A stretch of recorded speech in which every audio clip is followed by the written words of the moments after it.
தேர்தல் முடிவு எப்படி இருக்கும் என்பது தெளிவாக தெரிந்துள்ளதால் தான் டெல்லியில் நடைபெறவுள்ள இந்தியா கூட்டணி கூட்டத்தை முக்கிய தலைவர்கள் பலரும் புறக்கணித்துள்ளதாக பாஜக மாநில தலைவர் அண்ணாமலை கூறினார். திருவண்ணாமலை கோயிலில் வழிபாடு நடத்திய பின் பேட்டியளித்த அவர் இதனை தெரிவித்தார்.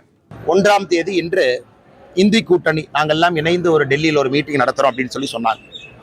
கடைசியில் அந்த மீட்டிங்க்கு முதலமைச்சர் ஸ்டாலின் அவங்க போகல, எந்த பெரிய தலைவர்களும் போகல, எல்லா கட்சியினுடைய 2ஆம் கட்ட தலைவர்கள் போறாங்க. நேற்று காங்கிரஸ் ஒரு அறிக்கை கொடுத்திருக்கிறாங்க. இன்று நடக்கக்கூடிய எக்ஸிட் போல், அதாவது தேர்தல் முடிந்த பிறகு வரக்கூடிய ஒரு அனுமானமான யாரு ஜெயிப்பாங்க அப்படிங்கிற எக்ஸிட் போலுக்கு காங்கிரஸ் பங்கேற்காதுன்னு சொல்லியிருக்காங்க. இதுல இருந்து என்ன தெரியுதுங்கன்னா, the writing is on the wall என்று சொல்வார்கள். அதாவது இந்த 7வது கட்ட வாக்குப்பதிவு இது நடக்க நடக்க மக்களுக்கு தெரியும் 543 கூட எந்த பக்கம் செல்லும் என்று. அதற்கு முன்பாகவே காங்கிரஸ் கிட்டத்தட்ட தன்னுடைய தோல்வியை ஒப்புக்கொள்வது போல இன்னைக்கு இந்தி கூட்டணி மீட்டிங்க்கு ஏன் ஸ்டாலின் அவங்க போறேன்னு சொன்னாங்க, நேற்று ஏன் போலின்னு சொன்னாங்கன்னா, ஏன்னா அவர்களுக்கும் தெரியும் தேர்தல் நடக்கும் வரை தான் அவங்களுடைய டிராமா. நாங்கள் ஜெயிச்சிருவோம், நாங்கள் துணை பிரதமராக வருவோம், எங்களுக்கு கேபினெட் மந்திரி. தேர்தல் நடந்து முடியும் பொழுது எல்லோருக்கும் தெரியும் பிரதமர் அவர்கள் 3வது முறையாக நிச்சயமாக வரப்போறாங்கன்னு தெரியும். நாட்டின் நன்மைக்காக தியானம் செய்யும் பிரதமர் மோடியை விமர்சிக்கும் நடிகர் பிரகாஷ் ராஜ் மற்றும் காங்கிரஸ் தலைவர்களிடமிருந்து நாம் வேறு என்ன எதிர்பார்க்க முடியும் என மத்திய அமைச்சர் எல் முருகன் விமர்சனம் செய்துள்ளார். மதுரை மீனாட்சியம்மன் கோவிலில் வழிபாடு நடத்திய பின்னர் பேட்டியளித்த அவர் இதனை தெரிவித்தார். பிரகாஷ் ராஜ்கிட்டையும் காங்கிரஸ் தலைவர்கிட்டையும் நீங்கள் என்னத்தை எதிர்பார்க்க முடியும்? முதல்ல நம்மளுடைய மாண்புமிகு பிரதமர் திரு நரேந்திர மோடிஜி அவர்கள் ஏதோ இன்றைக்கு தியானத்தில் ஈடுபடலை. அவருடைய சிறுவயது முதல் ஆன்மீகத்தில் மிகவும் பற்று கொண்டவராக இருந்திருக்கிறார்கள். போன வருடம் கூட தேர்தல் முடிந்த பிறகு இமயமலையில் தன்னுடைய தியானத்தை செய்தார்கள். கடலூர் அண்ணா பாலம் அருகே உள்ள நியூ சினிமா திரையரங்கில் கருடன் படம் பார்க்க வந்த தங்களுக்கு டிக்கெட் வழங்க மறுத்ததாக திரையரங்க ஊழியர்களிடம் நரிக்குறவர்கள் வாக்குவாதத்தில் ஈடுபட்டனர்.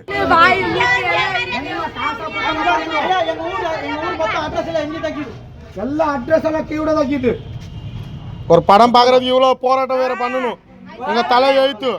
நீண்ட நேரம் வலியுறுத்தியும் டிக்கெட் வழங்காததால் புதுநகர் காவல் நிலையத்தில் புகார் அளித்த நரிக்குறவர்கள் கோட்டாட்சியர் அலுவலகத்திற்கும் சென்று புகார் தெரிவித்தனர். அவங்களே சொல்றாங்க, அவங்களுக்கு உள்ள பார்க்கணும், அவங்களே போலீஸ் சார் வந்து 3 பேர் சொன்னாங்க, சொன்னாரு 2 கான்ஸ்டபிள் ஐயா சொன்னாங்க, நீங்க உடுகளை பார்க்கட்டும், அவங்க கூட மனுஷன் தானே சொன்னாங்க. அவங்களுக்கே பதில் சொல்ல அவங்க 2 பேரு டிக்கெட் கொடுத்தாங்க, 2 பேரு அந்த சாருக்கே பதில் சொல்ல, எஸ்ஐ சாருக்கும் அந்த கான்ஸ்டபிள் சாருக்கும் பதில் சொல்ல. இது குறித்து விசாரணை மேற்கொண்ட வட்டாட்சியர் பலராமன் நரிக்குறவர்களை திரையரங்கிற்கு அழைத்து சென்று டிக்கெட் வாங்கி கொடுத்து அவர்களை திரைப்படம் பார்க்க வைத்தார். சென்னை பாரிமுனை ராஜா அண்ணாமலை மன்றத்தில் கலைஞர் நூற்றாண்டு நிறைவு விழாவை ஒட்டி திமுக சார்பில் உரிமை போராளியின் கண்காட்சியை நடிகர் பிரகாஷ் ராஜ் தொடங்கி வைத்தார். கண்காட்சியில் முன்னாள் முதலமைச்சர் கருணாநிதியின் சிறு வயது முதல் அவர் மறைந்தது வரையிலான 100க்கும் மேற்பட்ட புகைப்படங்கள் காட்சிப்படுத்தப்பட்டுள்ளன. கருணாநிதியின் வாழ்க்கை வரலாற்றை விளக்கும் வகையில் மெய்நிகர் அரங்கும் அமைக்கப்பட்டுள்ளது. அவர் உயிர் சாதிக்கப்பட்டு தங்கத்தால் கொலை செய்து தலைக்குள்ளே வைத்தாரா? மற்ற சாதிக்கெல்லாம் பண்டைக்குள் இருப்பது களிமண்ணா சுண்ணாம்பா?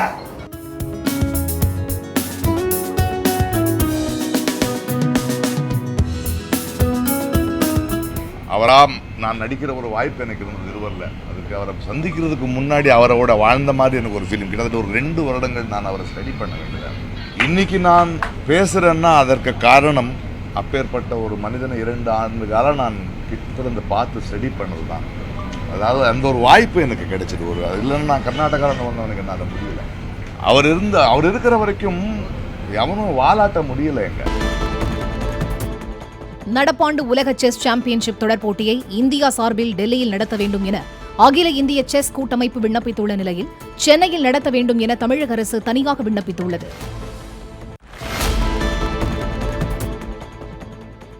திருப்பத்தூர் மாவட்டம் தொங்கனூர் கிராமத்தில் ஒரே நாளில் 1.5 வயது குழந்தை உட்பட 5 பேருக்கு வயிற்றுப்போக்கு ஏற்பட்டதை அடுத்து சுகாதாரத்துறையினர் அந்த கிராமத்தில் உள்ள மேல்நிலை நீர்த்தேக்க தொட்டிகளில் இருந்து குடிநீர் மாதிரிகளை சேகரித்து ஆய்வகத்திற்கு அனுப்பி வைத்தனர். குடிநீர் தொட்டிகளை ஊராட்சி நிர்வாகம் முறையாக பராமரிக்காததே பிரச்சினைக்கு காரணம் என பொதுமக்கள் குற்றம் சாட்டினர்.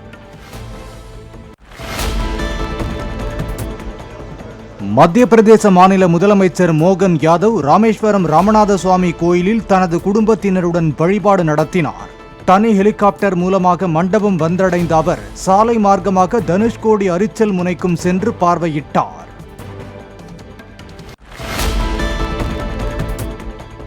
தமிழ்நாட்டில் 20% மேலாக உள்ள தெலுங்கு பேசும் மக்கள் தமிழர்களுடன் சகோதரர்கள் போல பழகி வருவதாக தமிழக ஆளுநர் RN ரவி கூறினார். ஆளுநர் மாளிகையில் நடைபெற்ற தெலங்கானா மாநிலம் உருவான தின விழா கொண்டாட்டத்தில் பேசிய அவர் இதனை தெரிவித்தார். கோவில்பட்டி அருகே உள்ள தெற்கு திட்டம் குளத்தைச் சேர்ந்த பெண் ஒருவர் தமது கணவர் குடித்துவிட்டு தினமும் அடித்து சித்திரவதை செய்வதாக கூறி கோட்டாட்சியர் அலுவலகம் முன்பு தர்ணா போராட்டம் நடத்தினார். 12 வயது மகனுடன் போராட்டம் நடத்திய பாலமுருகேஸ்வரி என்ற அப்பெண்ணை அழைத்து பேசிய அதிகாரிகள் காவல்துறை மூலம் நடவடிக்கை எடுப்பதாக உறுதியளித்து அனுப்பி வைத்தனர். ரொம்ப கொடுமைப்படுறாரு. என் பிள்ளைய கொன்றுவேன்னு சொல்லிட்டு மிரட்டுறாரு. காசு தரலைன்னா பிள்ளைய கொன்றுவேன்னு சொல்லுவாரு. என்னை அடித்து துன்பப்படுத்தி என் மண்டையில் தையல் போடாத அளவுக்கு கிடையாது. என் மண்டையில் எல்லா அளவுக்குலையும் தையல் போட்டுக்க மாதிரி என் உடம்புல காயலாத அளவுக்கு கிடையாது. எல்லா அளவுக்குலையும் காயாக இருக்குது. நான் ஆஸ்பத்திரிலையும் 4 தடவை போய் படுத்திருக்கேன். அப்படி இருந்து எனக்கு கேஸ் எதுவுமே எடுக்கலை. ஸ்டேஷனில் 5 தடவை கொடுத்துட்டேன். ஒரு கேஸுமே எடுக்க மாட்டேக்காங்க. கள்ளக்குறிச்சி அருகே மாடூர் சுங்கச்சாவடி பகுதியில் சூறைக்காற்றுடன் பெய்த கனமழையால் சாலை ஓர கடைகளில் இருந்த மேற்கூரை நாற்காலிகள் காற்றில் அடித்துச் செல்லப்பட்டன. தஞ்சாவூரில் பலத்த காற்றுடன் கூடிய கனமழையும் விருதுநகரில் ஆலங்கட்டி மழையும் பெய்தது.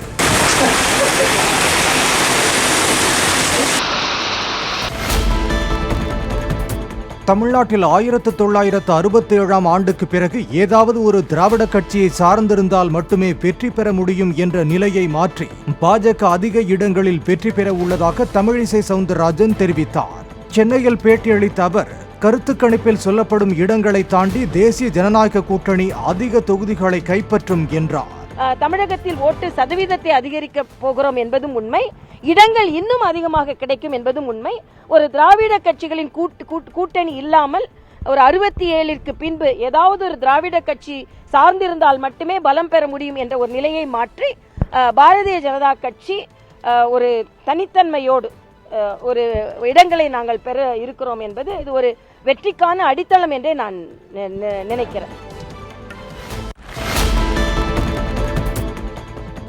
சிறந்த கதாபாத்திரத்தில் நடிக்க விரும்புவதாகவும் ஹீரோவாக நடித்தாலும் காமெடி கதாபாத்திரத்தில் நடிக்க தயாராக உள்ளதாகவும் நடிகர் சூரி கூறினார். சென்னை குரோம்பேட்டையில் உள்ள வெற்றி திரையரங்கில் ரசிகர்களுடன் சேர்ந்து கருடன் திரைப்படம் பார்ப்பதற்காக வந்தபோது நடிகர் சூரி இதனை தெரிவித்தார். காமெடியான எனக்கு இருக்கிற ரசிகர்கள் அன்றைக்கி கதை நாயனானுக்கு அப்புறம் இருக்காங்க, இன்னும் அதிகமாகவே இருக்காங்க. ஸோ ரொம்ப மகிழ்ச்சியாக இருக்குது. எனக்கு திருப்பி காமெடி ஸ்கிரிப்ட் நீங்கள் வந்தாலும் நல்ல கதை திருப்பி நல்லா இருக்குது. இந்த பாதை இடையூறு இல்லாத அளவுக்கு கண்டிப்பாக அந்த கதை நல்லா இருந்துச்சுன்னா கண்டிப்பாக நான் அதையும் பண்ணுவேன். திருச்சி மாவட்டம் மண்ணச்சநல்லூர் அருகே எம்ஆர் பாளையம் காப்பு காட்டில் யானைகள் மறுவாழ்வு மையத்தில் யானைகளுக்கு ஷவர் குளியல் அளிக்கப்பட்டு வருகிறது. இங்கு தற்போது 10 யானைகள் பராமரிக்கப்பட்டு வரும் நிலையில் வெப்பத்தின் தாக்கம் அதிகரித்து வருவதால் யானைகளுக்கு ஷவர் போன்ற அமைப்பு உருவாக்கப்பட்டுள்ளதால் யானைகள் மகிழ்ச்சியுடன் குளியல் போட்டு வருகின்றன.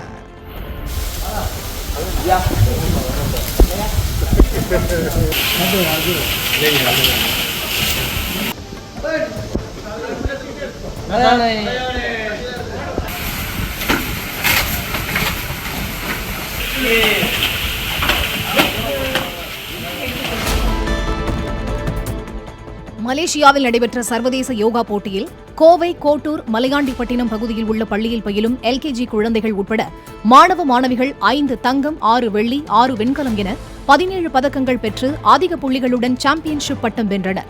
கோவை விமான நிலையம் திரும்பிய மாணவ மாணவிகளுக்கு பள்ளி ஆசிரியர்கள் மற்றும் பெற்றோர் உற்சாக வரவேற்பு அளித்தனர்.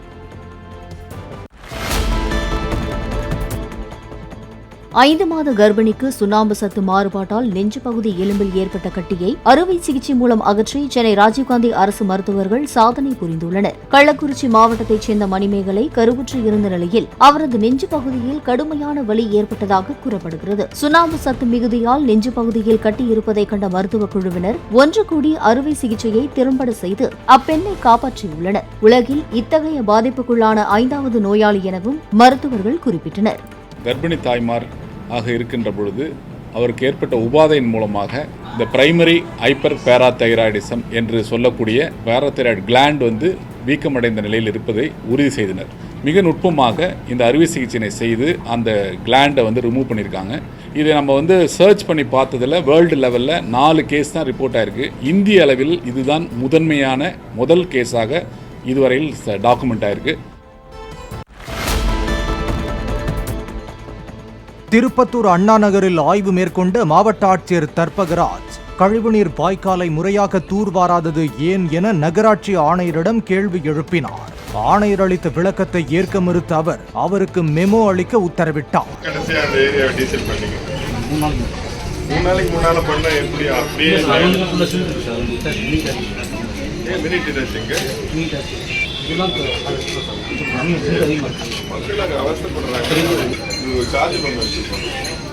ஆதியூர் என்ற கிராமத்தில் ஆய்வு மேற்கொண்ட ஆட்சியர் மழைநீர் தேங்கி கொசுப்புழு உருவாகியிருந்த பழைய இரும்பு கடை ஒன்றின் உரிமையாளரை எச்சரித்தார்.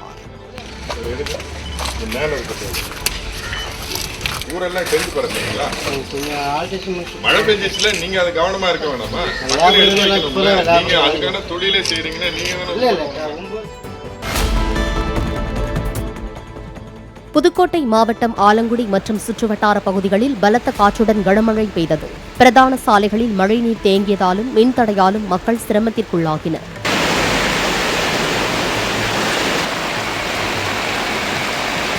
மயிலாடுதுறை, மணல்மேடு, குத்தாலம், தரங்கம்பாடி உள்ளிட்ட பகுதிகளில் இடி மின்னலுடன் கூடிய பலத்த மழை பெய்தது. திரு இந்தளூர் பரிமள ரெங்கநாதர் ஆலய வளாகத்தில் வடிகாலில் அடைப்பு ஏற்பட்டதால் மழைநீர் தேங்கியது.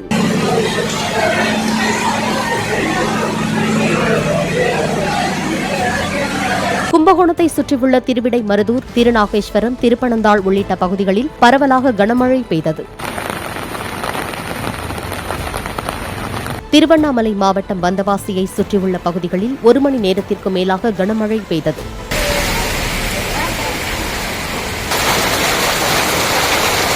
புதுச்சேரியில் சேதராப்பட்டு, கோரிமேடு, வில்லியனூர், பத்துக்கண்ணு, உழவர்கரை, முதலியார்பேட்டை உள்ளிட்ட பகுதிகளில் மிதமான மழை பெய்தது.